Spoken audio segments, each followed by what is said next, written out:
Masters నమస్కారం. Lead me through knowledge to bliss. Lead me through strength to service. Lead me through sympathy to realisation. Lead me through love to oneness. Savitri consciousness.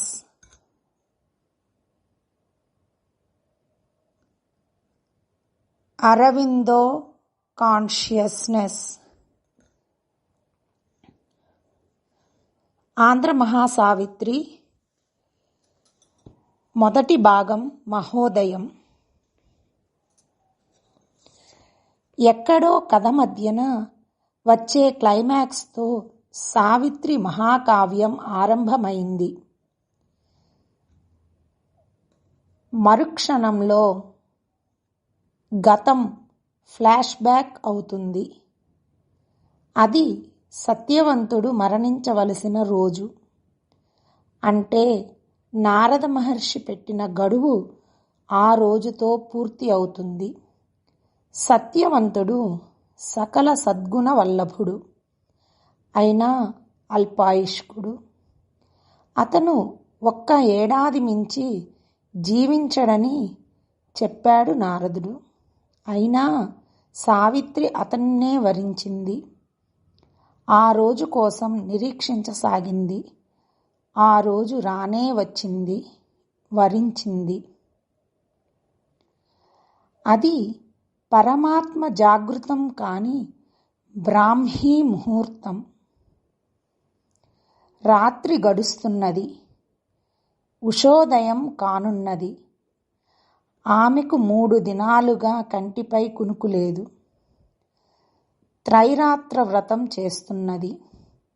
Savitri మద్రప్రభువు Ashwapati కుమార్తె.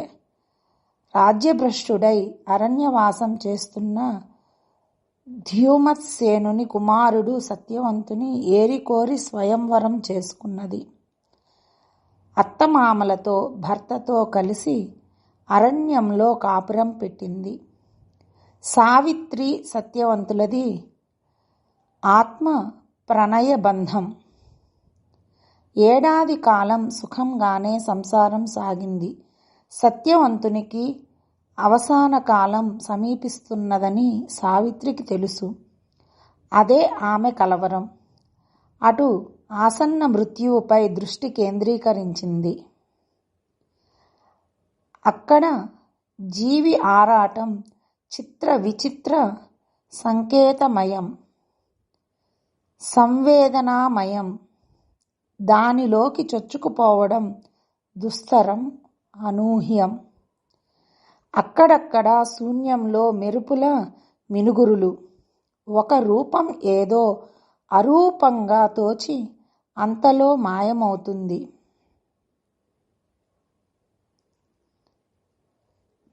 ఒక్కొక్క అరూప భావన రూపచిత్రమై ఆకాశమంత విశాలంగా విస్తరిస్తుంది. మొదట దర్శనమయ్యేది నిశీధం, గాఢాంధకారం. రాత్రి అంతా అలముకున్న చీకట్లు వేరు, ఉషస్సుకు ముందర ముసిరే తమస్సు వేరు. కన్ను పొడుచుకున్నా కనిపించని చీకటి ఉషోదయానికి ముందరగా అలముకుంటుంది. ఆ నిబిడాంధకారాన్ని చీల్చుకుని ఉషోరేఖలు ప్రసరిస్తాయి. ఉషోదయంలో చీకట్లు విచ్చుకుంటాయి. అది ఉషోదయం. మనిషి ఎదలో కలిగే చైతన్యం. ఉషః కాంత మత్తు వదిలించుకొని దివ్యత్వాన్ని ఆలింగనం చేసుకున్నది. మనస్సు అజ్ఞానం వదలి అంధకారం నుండి క్రమంగా బయటపడి వెలుగు నింపుకొని పరిణామంలో చివరకు దివ్యం కావాలి. ప్రతి ఆత్మ పరమాత్మ స్థాయికి ఎదగాలి. అణువు బ్రహ్మాండం కావాలి. మనిషి మేలుకొంటున్నాడు. మానవత నిద్ర నుండి బయటపడుతోంది. నిత్యకృత్యాలు జరుగుతున్నాయి. సావిత్రి మనసు శరీరంలో లేదు. రానున్న ఆపద గురించి క్షోభిస్తోంది. ముఖం పైన చెదరని దరహాసం, అంతరంగంలో కల్లోలం, అలజడి. ముఖం పైన చెదరని దరహాసం. అమృతత్వాన్ని కాంక్షించే వారికది మహోదయం.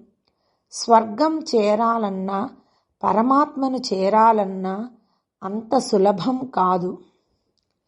సావిత్రి రాకుమారిగా, తండ్రి చాటు బిడ్డగా ఉన్నంతకాలం రాజభోగాలు అనుభవించింది. స్వయంవరంతో సత్యవంతుని పెండ్లాడి కష్టాలు కోరి తెచ్చుకున్నది. ప్రేమ కోసం, విజయం కోసం, ఆత్మ విముక్తి కోసం, దివ్యత్వం కోసం, అమృతత్వం కోసం ఆమె జన్మించింది. ఆమె జగన్మాత అంశ. సత్యవంతుడు సత్య ప్రతినిధి. సత్యం మొదట మృత్యువాత పడ్డది. అజ్ఞానంలో చిక్కుకున్నది. సావిత్రి తన ప్రేమతో సత్యాన్ని జయించి అగ్ని పునీత అయింది. ఆత్మజ్ఞానంతో సత్యాన్ని దర్శించడమే మానవ జీవిత పరమావధి. అది సావిత్రికి ముంచుకొస్తున్న మృత్యువుకు మధ్య కాల పరీక్ష. మృత్యువుకు దివ్య జీవనానికి మధ్య తలెత్తిన సమస్య. జీవునికి బ్రహ్మ జిజ్ఞాసకు మధ్య జటిల సమస్య. అది సావిత్రికి ఉషోదయం, జగతికి మహోదయం. మరికొద్ది క్షణాలలో సావిత్రి మృత్యువును దర్శిస్తుంది. యముని ఆగమనం ఆమె జీవితంలో క్లిష్టమైన ఘడియ.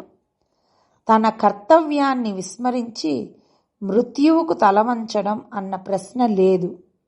అప్పుడు సావిత్రిలో దివ్యాంశ ప్రవేశించింది. ప్రాపంచిక బంధాల నుండి మానవత్వాన్ని ఉద్ధరించాలన్న పట్టుదల పెరిగింది. అది దివ్య సంకల్పం.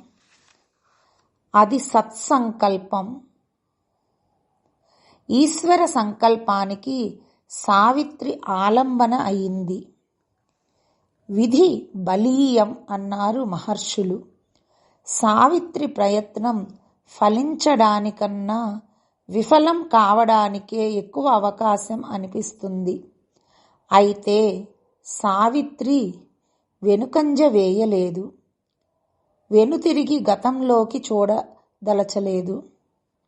విధి అనే రణక్షేత్రంలో పోరాటానికి సన్నద్ధమైంది.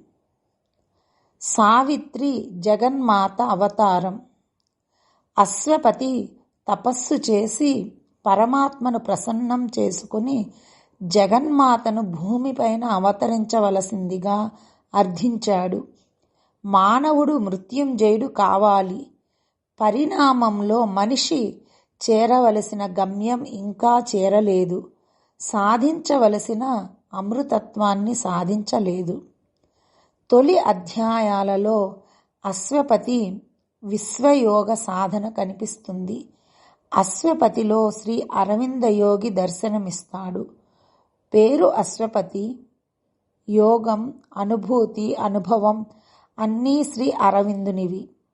ప్రబంధం అంతా సంకేతమయం, మార్మికం, అతీంద్రియ విజ్ఞాన భాండాగారం. అశ్వపతి యోగ సమాధిలో సృష్టి ఆరంభం వరకు వెళ్ళి చూచాడు. అశ్వపతి పరమాత్మ అంశ, పరబ్రహ్మాంశ. సావిత్రిది జగన్మాత అంశ. ఇరువురు యోగ బలంతో తమ లక్ష్యాన్ని సాధించగలిగారు. సావిత్రి యోగ ప్రస్థానం సత్యం లక్ష్యంగా సాగింది. మృత్యువును జయించి మనిషిని దివ్య మానవునిగా తీర్చిదిద్దడం ఆమె లక్ష్యం. అందుకే అమరత్వానికి అడ్డుపడుతున్న మృత్యువుతో తల్లపడ్డది. మృత్యువుతో అనేక విషయాలపై వాదించింది. అశ్వపతి మహాయోగి. ఆయన స్పృశించని యోగ భూమికలు లేవు. చతుర్దశ భువనాలను చుట్టిరాగల ప్రజ్ఞ అశ్వపతిది. కాలానికి అతీతంగా పయనించి సృష్టి ఆరంభం వరకు వెళ్ళగలడు. ప్రతి యోగి ఇటు సావిత్రిని అటు అశ్వపతిని ఆవాహన చేసుకుని సాధన సాగించాలన్నది శ్రీ అరవింద యోగి భావన.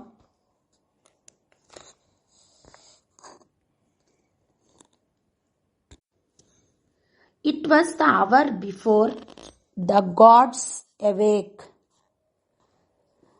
అది బ్రహ్మ ముహూర్తం. పరమాత్మ చైతన్యంతో పులకించి విశ్వ సృష్టికి సంకల్పించిన మహత్తర క్షణం. అది పరమాత్మ జాగృతం కాని బ్రాహ్మీ ముహూర్తం.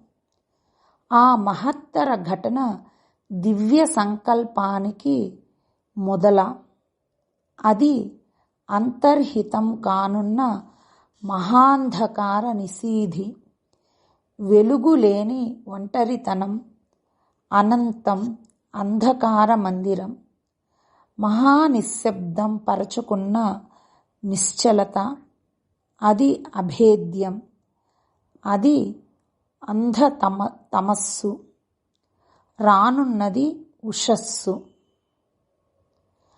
ఆ శూన్యంలో నిశ్శబ్ద సంగీత ఋతాలు.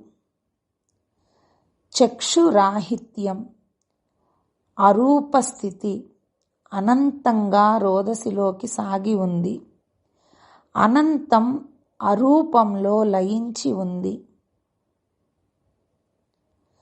ఆద్యంతాలు లేని శూన్య విశ్వం, ఆద్యంతరహితమైన శూన్యం నడుమ ఆద్యంతాలు లేని మహాప్రాణశక్తి స్వయంగా ఆవిష్కృతమైంది. అదే ఆత్మగా తలుక్కుమని మెరిసింది. తమోగర్భాన్ని నిలువునా చీల్చి అభేద్యమైన రహస్యాన్ని ఛేదించుకుని సృష్టి ఏర్పడి విశ్వంగా పరిణామం చెందింది. చీకట్లను చీల్చి వెలుగు చారలు స్రవించి శూన్య రోదసిలో తన స్థావరాన్ని సుస్థిరపరచుకున్నది. ఆ క్రియాశక్తే ఆత్మగా ఆవిర్భవించింది. అంధ తమిశ్ర గర్భాన్ని చీల్చుకుని సృష్టి రహస్యాన్ని ఛేదించుకొని సుందర సువిశాల మృత్యుమందిరమైన ఈ గోచర ప్రపంచంలోకి పయనించి ఆత్మ తనను తాను అన్వేషించసాగింది. తన గమ్యాన్ని నిర్దేశించు కొనబూనింది. చరాచర ప్రకృతి సృష్టికి అది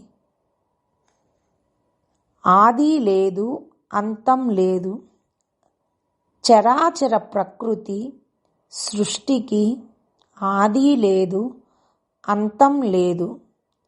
ఆరంభంలో అంతా అంధకారమే, అయోమయమే, సర్వం జగన్నాథమే. చలనానికి మూలం అచలం, గోచరానికి ఆది అగోచరం. సృష్టి కార్యం అసంకల్పితంగా అదృశ్యంగా సాగింది. దాని వెనుకనున్న సంకల్పం ఎప్పుడూ అగోచరమే. అదృశ్యంగా ఉన్న అజ్ఞాత శక్తి విశ్వాన్ని నడిపిస్తుంది. ఆ అజ్ఞాత శక్తులే విశ్వాన్ని మాయలో మగతలో ముంచి నిద్రపుచ్చుతాయి. ఆ నిద్రలో కదలినప్పుడు మానవ జీవితాల్లో వెలుగులు నిండుతాయి. అది సమాధి, శూన్య రోదసి సమాధి. కరడుగట్టిన మహాచైతన్య సమాధి అది. అందులో ప్రాణి లేదు, ప్రాణస్పందన లేదు, చైతన్యం లేదు. అందులో ఒక అరూప స్పందన కలిగింది. ఆత్మ లేని శూన్యంలో ఒక కదలిక, ఒక స్పందన, నీడలా ఆలోచనారహితమైన స్వప్నంలోకి జారినట్లు ఒక భావస్పందన. శూన్య రోదసిలో భూగోళం ఆకృతీకరించింది. నిరాధారంగా కనిపించే భూగోళాన్ని సుదూరంలోని గ్రహశక్తులు పడిపోకుండా నిలిపాయి. భూమి ఒంటరిగా మిగిలింది. అప్పుడు అంధకారంలో ఒక కదలిక ఏర్పడ్డది. అది ఒక భావరహిత సంకల్పం, ఒక లక్ష్యం, గమ్యం లేని అసంతుష్ట భావ వీచిక, భావనా శకలం. ఏదో కావాలన్న తపన, మరేదో అయిపోవాలన్న ఆరాటం. సృష్టి పరిణామానికి ఆరాటమే ఊపిరి, పోరాటమే శక్తి. అంధకారం మేల్కొల్పిన అజ్ఞానం జ్ఞానం దిశగా ప్రయాణం. సంకల్పం రగిలి పొగిలి కకావికలైంది, కల్లోలమైంది. సంకల్పం సంపూర్ణమైన వెంటనే పరిణామం ఆరంభమైంది. చేతనకు ఆవల ఉన్నది ఉపచేతనా కుహరం. అందులో వెలుగు లేదు, వెన్నెల లేదు, స్పందన లేదు, కదలిక లేదు, చలనం లేదు. అది కాంతికై ఆక్రందించసాగింది. అంతరంగంలోని స్మృతి కలవరించి కళ్ళు విప్పింది. శూన్యంలో లయించిన ఆత్మ కోసం అంగలార్చింది, అన్వేషణ సాగించింది. తన సంకల్పం యొక్క అవసరాన్ని, ఆవేశాన్ని తానే గుర్తించింది. శూన్యం నుండి సృష్టి ప్రభవించింది. లయ నుండి స్థితి రూపొందింది. గతం నుండి వర్తమానం, వర్తమానంలోంచి వస్తుజాలం రూపం ధరించింది. సృష్టికి అవి పురిటి నొప్పులు. ప్రకృతి పురుడు పోసుకొని సృష్టిని ప్రసవించింది. ఒక ప్రపంచం ఆకృతి దాల్చింది. అరూపం చైతన్యం రూప ప్రపంచానికి దారి కల్పించగా, ప్రపంచం తనను చూచుకోవడానికి వెలుగును ఆవిష్కరించుకుంది. ఆత్మ తనను తాను వెతుక్కోవడానికి శూన్యం, చీకటి అవసరం. లోకానికి వెలుగు అవసరం. శూన్యంలో దాగి ఉన్న ప్రజ్ఞ చైతన్యాన్ని కోరింది. భవిష్యత్ పరిణామానికి సన్నద్ధమైంది. పసిబిడ్డ వేలు అప్రయత్నంగా చెక్కిలిని చేరింది. వస్తు ప్రపంచ ఆవిర్భావంతో అవసరం అనంతమైంది. జగన్మాత కారుణ్యం లోకవృత్తికి అవసరమైంది. జగత్తు పసిబిడ్డలా ప్రకృతిని పెనవేసుకుంది. అమ్మ ఒడిలో సేద తీరింది. బాధ్యత అమ్మది. అమ్మ జగన్మాత అయ్యింది. అమ్మ ప్రేమ రోదసిని చీల్చి వెలుగు కిరణాన్ని తెచ్చుకున్నది. వెలుగు కిరణం రాకతో లోకం పులకించింది. శూన్య హృదయంలో మందస్మితం మొగ్గ తొడిగినట్లయింది.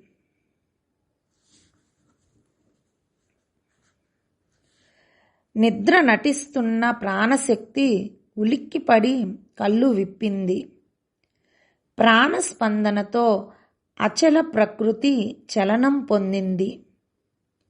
శూన్యం ఇప్పుడు శూన్యం కాదు. చైతన్యం నిన్న జగత్తు. శూన్యం ఇప్పుడు చీకటి కాదు, క్రాంతి పూర్ణమైన చైతన్యం. సూర్యమండలం నుండి బయలుదేరిన కాంతి కిరణం భూమిని స్పృశించడంతో తెల్లవారింది. లోకంలో చైతన్యం కదలాడింది. సృష్టిలో కదలిక, ప్రాణస్పందన ఏర్పడ్డది. సమాధి స్థితిలోని ఆత్మను కదిలించి తన ఆగమనాన్ని సంకేతించింది. వెలుగు కలిసిన ఆత్మ ఆనందం కొరకు అన్వేషించసాగింది, వెదకసాగింది. మొదట విశ్వం జడప్రాయంగా, చైతన్యరహితంగా ఉంది. సూర్యుని వెలుగు కిరణం విశ్వాత్మను సోకగానే ప్రాణం ఏర్పడింది. జడత్వాన్ని వదిలి చైతన్యపూర్ణమైంది. శూన్యాన్ని కాంతి తరిమివేసింది. అంధకారాన్ని వెలుతురు తరిమివేసింది. ప్రకృతి ఆనందంతో పులకించసాగింది. అనుభూతి చెంది అనుభవం కోసం తహతహలాడింది. ఆ తీవ్ర తపన ఒక భావన బీజమైంది. భావన ప్రజ్ఞగా ప్రజ్వలించింది. కాలం ఎద కదలికలో ఒక భావన బీజమైంది. ఆత్మ తనకు జనన మరణాలు లేవని తెలుసుకుని మృత్యువు చాటున గత కాలపు జ్ఞాపకాలను దాచివేసింది.